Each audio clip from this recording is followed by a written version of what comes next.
नमस्कार। धीरेन्द्र डायलॉग में आप सभी का एक बार फिर से स्वागत है।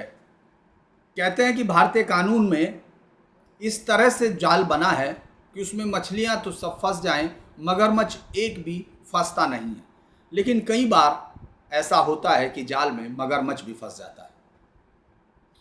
कर्नाटक की राजनीति में देवगौड़ा परिवार की हैसियत क्या है, ये किसी को बताने की जरूरत नहीं। इस देश के प्रधानमंत्री पद से लेकर राज्य के मुख्यमंत्री तक उस परिवार की जो ताकत है उसको कर्नाटक में रहकर आप महसूस करें, ऐसा भी नहीं। आप देश में भी जो भी राजनीतिक तौर पर थोड़ा भी जागरूक है वो जानता है देवगौड़ा परिवार का अर्थ क्या होता है। लेकिन उसी परिवार के चश्मो चराग को अगर एक रेप के चलते सजा हो तो क्या कहा जाए। यानी और वो भी जो विक्टिम है वो लगातार संघर्ष कर रही हो इतने ताकतवर परिवार से और वो सिर्फ एक मेड हो। जी हाँ, कई बार अपराध आपको ऐसी जगह पर ले जाकर पकड़ता है जहां आपको कभी उम्मीद नहीं होती। जिस तरह से प्रज्वल रवन्ना किस तरह से पूरे अपने हिस्से में जिस तरह से उसका मोबाइल बरामद हुआ था, जिसमें सैकड़ों वीडियो इस तरह के मिले जिसमें वो मासूम, मजलूम और मजबूर औरतों के साथ रेप करता है, उन तमाम के साथ संबंध बनाते वो वीडियो जब जारी हुए तो पूरे कर्नाटक की राजनीति में भूचाल आ गया और उस वक्त इसको एडिटेड वीडियो कहा गया। फिर वो गायब हो गया। फिर देवगौड़ा एक दिन दुख से रोते हैं। लेकिन इन सब के पीछे उस परिवार के उस चश्मचराग को बचाने की कोशिश थी।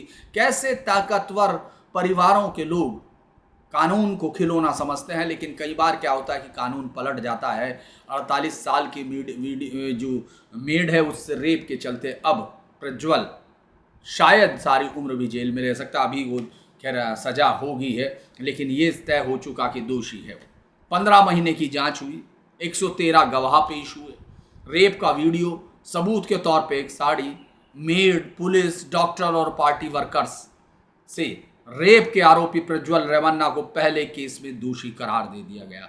इस केस में जो केस की जो जिसमें विक्टिम है वो प्रज्वल के घर में काम करती थी विक्टिम, और उसने उससे 2 बार रेप किया था। बेंगलुरु की स्पेशल कोर्ट में ये मामला चल रहा था। जो जज थे संतोष गजानन भट्ट, उन्होंने जैसे ही प्रज्वल रेवन्ना को एक दोषी सुनाया तो जो सबसे ताकतवर आदमी है, जो सबसे ज़्यादा जिसको कहा जाता है कि परिवार के तौर पर सबसे मजबूत परिवार है, जब उसके दोषी बेटे को सजा सुनाई गई तो वो फूट फूट के रोने लगा। क्योंकि ना उसका रसूख काम आया, ना उसके पिता की जिम्मेदारियां, ना उसके बाबा का पूरे देश के ऊपर प्रधानमंत्री पद का कोई भी आवरण काम नहीं आया। क्योंकि अदालत कम से कम उन सबूतों से मुतासिर थी जो सबूत उसके सामने लाए गए थे। प्रज्वल के खिलाफ अभी 3 और केस हैं सेक्सुअल हरेसमेंट के, रेप के। एक सेक्सुअल हरेसमेंट का एक केस है, रेप के 3 केस हैं। ये पहला केस था जिसमें ट्रायल पूरा हुआ और प्रज्वल को सजा मिली। केस की जो विक्टिम थी बेसिकली वो इसके फार्म हाउस पर काम करती थी और उसकी उम्र भी 48 वर्ष थी। रेवन्ना का जो फैमिली हाउस है ये गन्नीकाड़ा में है। और ये दरअसल ये कहानी कैसे शुरू हुई, क्योंकि 24 अप्रैल 2024 की सुबह थी। कर्नाटक के हासन, चूंकि हासन जो जिला है वही देवेगौड़ा परिवार की ताकत का केंद्र है, वहीं उसी समय वहाँ जो स्टेडियम था उसके रनिंग ट्रैक पे सैकड़ों पेन ड्राइव बिखरी हुई थी। इनमें हासन के सांसद, चूंकि ये सांसद था उस वक्त, और जेडीएस जो रेवन्ना था उसके 2970 सेक्स क्लिप और फोटो थे। Total 2970 sex clip. ये एक सांसद था। आप सोचिए कि ये कैसे इस देश की सत्ता पर राज करता, और आगे आने वाला कुछ भी हो सकता था क्योंकि उसके बाबा प्रधानमंत्री रह चुके हैं। तो इसीलिए ये कहना कि वो बस सांसद तक रहता, ये उस परिवार की ताकत को कम आंकना है। मैं उनके परिवार वहां तक गया, हासन में भी गया। हासन में उनके जो गांव है, मूल गांव है, जिसमें 3.5-4 करोड़ का एक बहुत खूबसूरत मंदिर बनाया हुआ है देवेगौड़ा ने। मैं उस गांव तक भी गया जब चुनाव कवर कर रहा था कर्नाटक के। तो उसी दौरान वहां देखा कि वो पूरा इलाका सिर्फ देवेगौड़ा फैमिली के लिए कुछ भी कर सकता है। और उसी घोड़ा फैमिली ने बदले में क्या दिया, ये आपको उसी घोड़ा फैमिली का जो चश्म चिराग था। और प्रज्वल ने जब ये सब मिले तो सबसे पहला उसका काम था कि मेरे ये जो है ये सब फर्जी है, ये सब एडिटेड है, इनको एडिटेड किया गया और इसके पीछे मेरा एक ड्राइवर है कार्तिक, उसका हाथ है। उसने कहा कि 2023 में मार्च में उसने नौकरी छोड़ी थी और प्रज्वल के ये वीडियो सर्कुलेट किए एडिटेड करके। लेकिन ये 3000 जो वीडियो फोटो थे इनमें कई में वो खुद से शूट करता हुआ दिखा। वीडियो में सभी जो महिलाएं थी वो हासन की थी, मसूरू की थी, होलेंसन रासीपुर की थी, ये सब आसपास के इलाके थे। तो इसके बाद पूरे राजनीति में जिस तरह का बवाल मचा, क्योंकि ये तो जब आप सार्वजनिक जीवन में रहते हैं तो उसकी कीमत तो कुछ चुकानी पड़ेगी। आपके दोस्त भी होते हैं, आपके दुश्मन भी होते हैं और तमाम लोग रहते हैं। तो हसन की जो ये ताकत थी इसको तोड़ने के लिए जितने लोग तैयार थे, और फिर वो लोग भी जो अन्याय के खिलाफ कई बार खड़ा होना अपना कर्तव्य मानते हैं या जिनको लगता है कि खड़ा होना चाहिए विक्टिम के साथ, तो वो लोग खड़े हुए और इस पर पूरी राजनीति में जिस तरह भूचाल आ गया उसके खिलाफ 4 केस दर्ज हुए। 2 दिन बाद ही जैसे ये वीडियो रिलीज होता है तो प्रज्वल रेवन्ना इस देश को छोड़कर तुरंत भाग निकलता है। अगर कोई कमजोर आदमी होता तो थाने में जैसे ही केस जाता है तुरंत उसके पासपोर्ट और सब पर LOC हो जाती, और इसके साथ साथ हो ये भी सकता था कि उसको वहीं बैठा लेता। लेकिन ये 2 दिन बाद ये देश छोड़ के निकल जाता है और जर्मनी पहुंचता है। अब जर्मनी पहुंचने के बाद आपने देखा इसके पिता, इसके वो तमाम कोशिश करते हैं उसको परिवार से बेदखल करना, जिस तरह से आप अलग अलग समय पर देखते रहे वो तो सब चलता हुआ। क्योंकि प्रज्वल जो है हासन से क्या सांसद, और हासन वही सीट है जो देवगौड़ा की थी, यानी ये माना जा सकता है कि वो अगली पीढ़ी में जिस तरह से कुमारस्वामी और उसके बाद की जो नई पीढ़ी देवगौड़ा परिवार की ताकत हासिल करती उसमें ये प्रज्वल रेवन्ना था। इसका चूंकि आपको पता ही है दादा अभी भी राज्यसभा सांसद और पूर्व मंत्री पिता HD रेवन्ना, पूर्व मंत्री चाचा HD कुमार विधायक और पूर्व CM भाई सूरज MLC।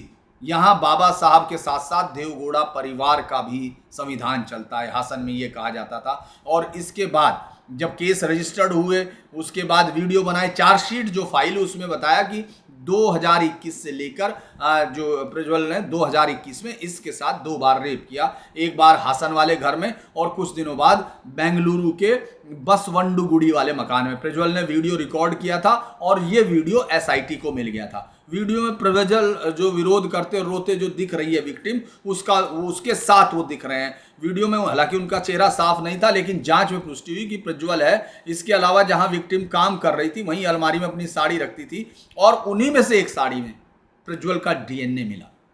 ये DNA ही सबूत बन गया।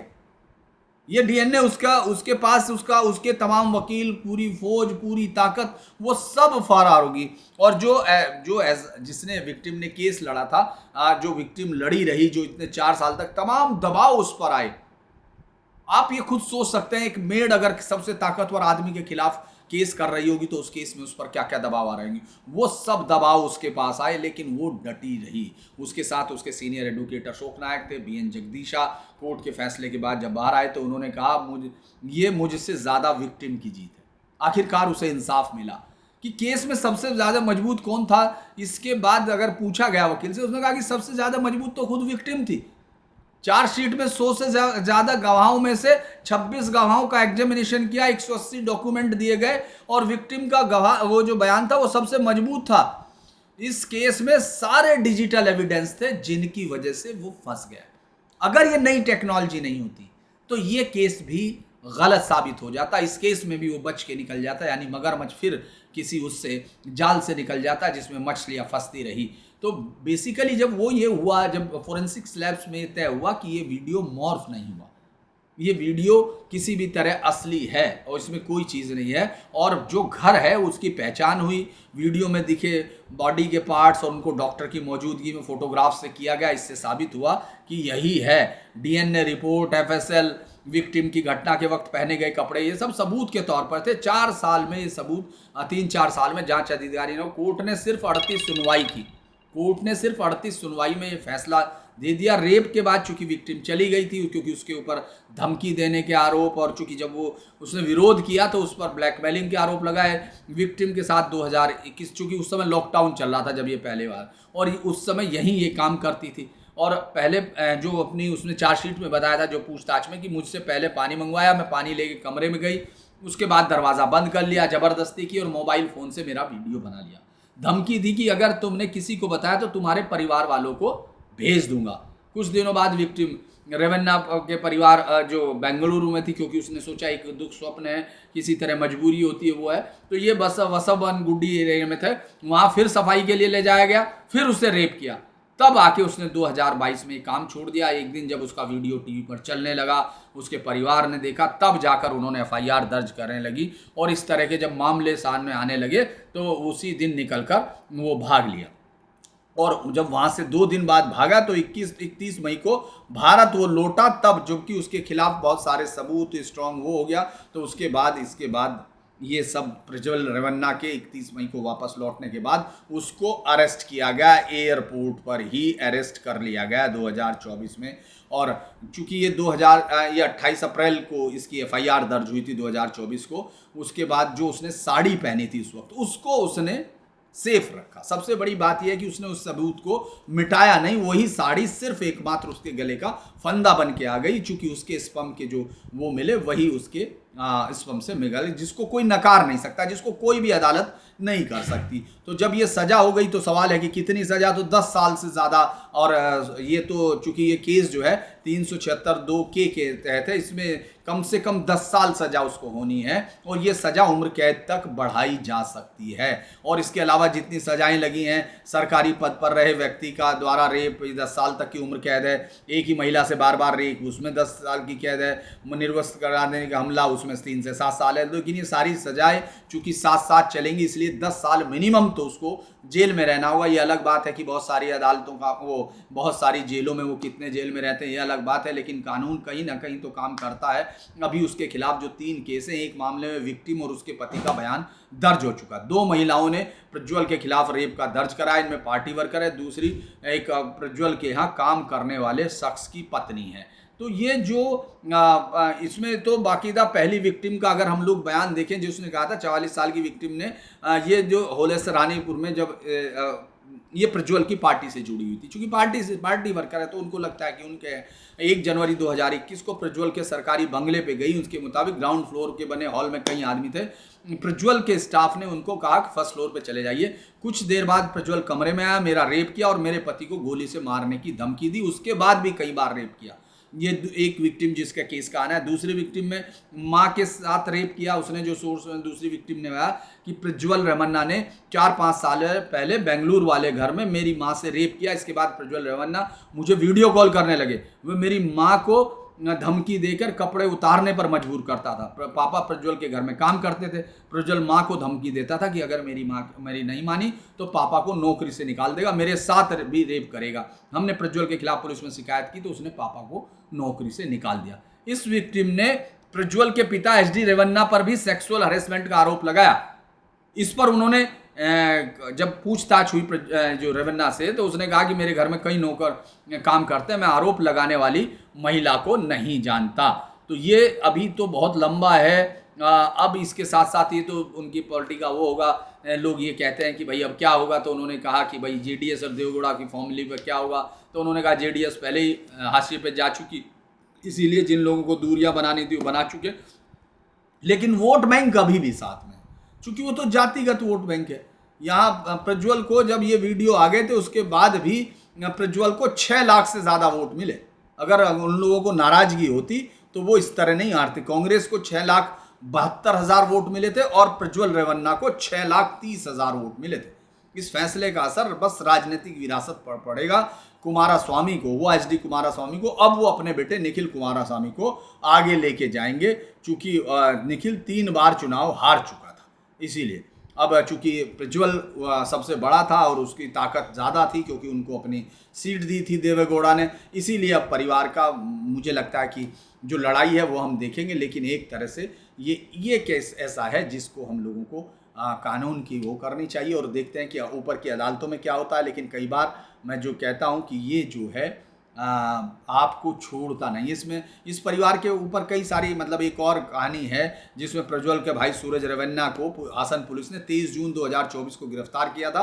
पार्टी के एक कार्यकर्ता ने उन पर अननेचुरल सेक्स का केस दर्ज कराया था। उसने आरोप लगाया था कि 16 जून को सूरज रेवन्ना में मैं गन्नी काड़ा के फार्म हाउस में बुलाया, शाम को करीब 6:15 पे फोन, तो सूरज ने जान से मारने की धमकी देकर मेरे साथ अननेचुरल सेक्स किया था। इसके साथ साथ उन 25 जून को सूरज के करीबी माने जाने वाले एक पार्टी कार्यकर्ता ने भी यही जो होलन रासीपुर जो थाना है वहाँ उसके खिलाफ एक दर्ज कराया था। तो मुझे लगता है कि अभी बहुत सारी चीज़ें बाकी हैं, लेकिन कई बार कानून इस तरह का काम भी कर देता है जिससे आम जनता को लगता है कि हाँ, कानून बना तो उन्हीं के लिए था। तो आज के लिए इतना ही। अगर अच्छा लगे तो इसको वीडियो को लाइक कीजिए, सब्सक्राइब कीजिए, शेयर कीजिए। नमस्कार।